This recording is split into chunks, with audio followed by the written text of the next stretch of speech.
প্রিয় শিক্ষার্থীরা, আমরা বোর্ডে একটা সার্কিট দেখতে পাচ্ছি এবং এই সার্কিটটা আমরা মেশ অ্যানালাইসিসের সাহায্যে সমাধান করব। তাহলে আমাকে কি বের করতে হবে? বের করতে হবে হচ্ছে IX এর মান, IY এর মান এবং হচ্ছে এখানে V এর মান, তাই না? 9 ওহম রেজিস্টারের মধ্যে দিয়ে কি পরিমাণ ভোল্টেজ ড্রপ হচ্ছে। তাহলে আমরা মেশ অ্যানালাইসিসের সাহায্যে যেহেতু সমাধান করব, তাহলে তিনটা মেশকে আমি আইডেন্টিফাই করি। ওকে, আমি এটাকে বললাম হচ্ছে কত বলো? I1 mesh current. ওকে, দ্বিতীয়টা হচ্ছে কত বলো? I2 আর তৃতীয়টা I3। এখন দেখো তো ডিরেকশনটা দেই, ডিরেকশন দিব, এটা হচ্ছে কারেন্ট, তাহলে এই দিক দিয়ে যদি যায় তাহলে এটা হচ্ছে প্রথমে চিহ্ন কি নিয়ম অনুসারে বলো? এটা চিহ্ন পজিটিভ, এটা হচ্ছে নেগেটিভ। এটা কিন্তু ভোল্টেজ বের করার জন্য একটা চিহ্ন দেওয়া আছে। ওকে, কিন্তু আমার কথা চিন্তা করো, আমার তো নরমাল রেজিস্ট্যান্স, আমি এই ভোল্টেজটাকে সরিয়ে দিলাম। আমার রেজিস্ট্যান্সের চিহ্ন কি? আমার রেজিস্ট্যান্স চিহ্ন হচ্ছে প্রথমটা প্লাস পরেরটা মাইনাস, যেহেতু কারেন্ট এই দিকে ঢুকতেছে। এরপর আসলে প্রথমটা প্লাস পরেরটা মাইনাস। এখানে যে ভোল্টেজ ছিল সেই ভোল্টেজের ডিরেকশনটা আমি এখানে দিয়ে রাখলাম, তাই না? এটা ছিল হচ্ছে নেগেটিভ, এটা ছিল পজিটিভ, এটা ভি, এটা নেগেটিভ। আচ্ছা, এখানে ভোল্টেজটা আমি এখানে দিয়ে রাখলাম। আচ্ছা, এরপর আসো এটার ক্ষেত্রে কি হবে? এটা এদিকে কারেন্ট ঢুকতেছে, তাহলে এটা পজিটিভ, আর এটা হচ্ছে লিভিং পয়েন্ট, তাহলে এটা হচ্ছে নেগেটিভ। পজিটিভ নেগেটিভ, এটা দিতে আসলে পজিটিভ, এটা হবে নেগেটিভ। এটা দিকে আর চিন্তা করো, তাহলে এটা হচ্ছে পজিটিভ পয়েন্ট, এটা হচ্ছে কি তার নেগেটিভ পয়েন্ট। আবার এদিকে আসলে এটা হচ্ছে পজিটিভ, এটা হচ্ছে নেগেটিভ। এইভাবেই হচ্ছে মূলত কারেন্ট যাচ্ছে। অ্যাপ্লাই কেভিএল এট মেশ 1, এই মেশে কেভিএল প্রয়োগ করব। তাহলে দেখো আমি এখান থেকে শুরু করি, তাহলে এটা প্রথম প্রান্ত নিয়ে শুরু করব। হ্যাঁ, প্রথম প্রান্ত কত বলতো? পজিটিভ, তাহলে পজিটিভের হচ্ছে 9, তার কারেন্ট হচ্ছে কত? I1, তাই না? এরপর আসে এটা ডাইরেক্ট ভোল্টেজ সোর্স, তাহলে এটা কি চিহ্ন কত? প্রথম চিহ্ন নিয়েছিলাম, এটা প্রথম চিহ্ন কত? -6। এখন এদিক দিয়ে আসো, এটা প্রথম চিহ্ন কত? প্লাস, প্লাসের মান কত? 3। কারেন্টটা কত হবে? কারেন্টটা হবে হচ্ছে এটা কারেন্ট বিয়োগ ওইটা কারেন্ট, অর্থাৎ হচ্ছে প্রথম মেশের কারেন্ট মাইনাস দ্বিতীয় মেশের কারেন্ট, তাই না? আচ্ছা, আমার কি আর কোনো অংশ বাকি আছে? নাই, ইকুয়ালস টু কত? 0। এরপর লাইন কত হবে? 9I1 -6 প্লাস 3I1 -3I2 সমান কত? 0।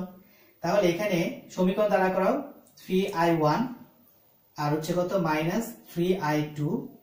ও I1 কিন্তু 3 আর 12I1 হবে, তাই না? 12I1 -3I2, আর এটা -6 ছিল, এটা ওই পাশে নিয়ে কত হবে? +6 হবে। তাহলে এটা সমীকরণ কত বলতো? সমীকরণ 1। এখন আমি কি করব? 2 নাম্বার মেশে কেভিএল প্রয়োগ করব। 2 নাম্বার মেশে আসো, আমরা এখান থেকে শুরু করি। তাহলে প্রথম চিহ্ন কি? পজিটিভ, তাহলে পজিটিভে 3, তার কারেন্ট কি হবে? এই কারেন্ট মাইনাস এই কারেন্ট, তাই তো? তার মানে হচ্ছে I2 মাইনাস কত? I1। এরপর আসো এখানে প্রথম চিহ্ন কি? প্লাস, সেটা হচ্ছে 6 ওহম। 6 ওহম কারেন্টটা কি হবে? I2 মাইনাস কত? I3, কারণ যেহেতু সে দ্বিতীয় মেশ এবং তৃতীয় মেশের সাথে সংযুক্ত, তাই না? আচ্ছা, এরপরে দিকে যখন আসো প্রথম চিহ্ন কি? প্রথম চিহ্ন হচ্ছে প্লাস কত? 12, আর তার কারেন্টটা কত হবে? I2 সমান কত? 0। এরপর লাইনটা দাঁড়ালে কি? 3I2 -3I1 plus 6I2 -6I3 plus কত? 12I2 সমান কত? 0। এখানে I1 এর মান আছে কত? এই যে একটা I1 এর মান, তাহলে -3I1। তাছাড়া এখানে আমি কোনো I1 দেখছি না। ওকে, তাহলে I2 কত বলো? I2 3 আর 6 9, 9 আর এখানে কত বলো তো? 12, তার মানে +21। 21 কি? I2, তাই না? আচ্ছা, এবার I3 কত? I3 শুধুমাত্র এখানে আছে 6, তাহলে 6I3 সমান কত? এখানে কোনো কনস্ট্যান্ট ভ্যালু আছে? কোনো কনস্ট্যান্ট মান নাই, তাই ইকুয়ালস টু 0। এটা সমীকরণ কত বলতো? সমীকরণ 2। এখন আমি 3 নং মেশে কেভিএল প্রয়োগ করব, তাই না? আচ্ছা, ফার্স্ট আসলে তুমি এই চিহ্ন এই দিক থেকে আসো, তাহলে এটা হচ্ছে 4, কারেন্ট কত? I3। তারপর এই দিকে যখন আসলাম পজিটিভ চিহ্ন, তাই না? প্লাস কত? 6, কারেন্টটা কত? I3 মাইনাস কত? I2, I3 minus I2। তারপর এদিকে যখন আসলাম বলা একটা সোর্স, এবং সোর্সের কোন প্রান্ত? প্রথম প্রান্ত। প্রথম প্রান্ত কত? পজিটিভ, প্লাস কত? 6 সমান কত? 0। তাহলে কি দাঁড়ালো এটা? সুতরাং আমি যদি সমীকরণ দাঁড় করাই, সমীকরণে আরেকটা লাইন করে নেই, বা 4I3 plus 6I3 minus 6I2 plus 6 সমান কত? 0। এবার আসো ইকুয়েশন দাঁড় করে, আমার তো এখানে i1 নাই, তাহলে আমি এটাকে 0 i1 ধরতে পারি, তোমার ইচ্ছা, তুমি না ধরলেও চলবে, সমস্যা নেই, ক্যালকুলেশনে 0 ধরে ফেললেই চলবে। মাইনাস 6i2, আর এখানে i3 কয়টা বলো তো, i3 হচ্ছে 10 তাই না, প্লাস 10i3, আর এখানে কনস্ট্যান্ট মান প্লাস ছিল, সেটা কি হবে পাশে গেলে মাইনাস হবে, তাই না। এটা সমীকরণ কত বলো তো, সমীকরণ হচ্ছে এটা 3 হবে, তাই না, সমীকরণ 3। তা এখন আমি সমীকরণ 1 2 3 সমাধান করব। শিক্ষার্থীরা সমীকরণ 3টা সমাধান করে কিন্তু এই মানগুলো পেলাম, তাই না। এখন আমার কাজটা কি, এখন আমার কাজ হচ্ছে ix iy আর কি v বের করা। ফার্স্টে আসলে যদি ix বের করি, ix কি বোঝাচ্ছে, ix বোঝাচ্ছে অর্থাৎ কারেন্টটা কি এই দিক থেকে এদিকে যাচ্ছে, কারেন্টটা দেখো উপর থেকে নিচের দিকে যাচ্ছে, তার মানে উপরের প্রান্ত পজিটিভ, নিচের প্রান্ত নেগেটিভ, এটাই তো হওয়া উচিত। তাহলে এই দুই ডিরেকশনের মধ্যে, এই ডিরেকশন আর এই ডিরেকশনের মধ্যে কোনটাকে আমি গ্রহণযোগ্য মনে করছি, উপরে পজিটিভ নিচে নেগেটিভ, কারেন্ট ডিরেকশন যেহেতু এই দিকে, তাহলে এটা পজিটিভ, এটা কি হবে, নেগেটিভ হবে। তাহলে আমি এই i1 থেকে i3 বিয়োগ করব, তার মানে i1 বিয়োগ i3, তাই i1 এর মান কত ছিল 0.468 বিয়োগ, আর i কত বলতো, যদি তুমি বিয়োগ করো কত, সরি আমি i2 বিয়োগ করব, হ্যাঁ i2, কারণ এটা তো i2, তাহলে i2 মান কত -0.126, ক্যালকুলেশন করলে কত 0.468 মাইনাস এর প্লাস হবে 0.126, টোটাল যদি তুমি ক্যালকুলেশন করো তাহলে পাবা হচ্ছে 0.594 এম্পিয়ার। এটা হচ্ছে কি বলতো ix এর মান। এখন আমার কার মান দরকার বলতো, iy এর মান দরকার। iy সমান কি হবে একটু লক্ষ্য করো, এই দিক থেকে কারেন্টটা যাচ্ছে, কারেন্টটা এই দিক থেকে যাচ্ছে, তাহলে এই প্রান্তটা পজিটিভ, এই প্রান্ত নেগেটিভ, তাহলে এটা কি করে, উপরে দেখো উপরের যে এই মেশের ক্ষেত্রে এই প্রান্ত নেগেটিভ, এই প্রান্ত পজিটিভ, তাই না। আচ্ছা, আবার নিচের মেশের ক্ষেত্রে এই প্রান্ত পজিটিভ, এই প্রান্ত কি নেগেটিভ। আমার কারেন্টটা যদি এদিক থেকে ওইদিকে যাচ্ছে, তাহলে এই প্রান্ত পজিটিভ, ওই প্রান্ত নেগেটিভ হওয়াই উচিত।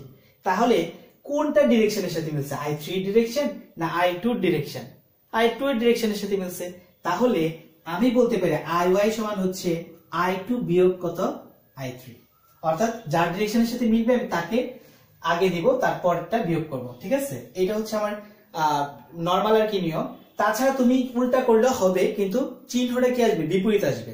আচ্ছা, এরপর আসো i2 এর মানটা কত, i2 এর মান হচ্ছে -0.126 আর মাইনাস i3 মান কত -0.676, ক্যালকুলেশন করলে কি হবে -0.126 আর এটা হবে প্লাস 0.676, টোটাল কারেন্টের মান কত 0.55 এম্পিয়ার।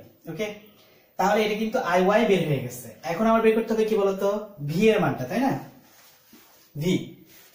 v এর মানটা কি পাবো বলতো, আমি v ইকুয়ালস লিখতে পারি 9i, তাই না।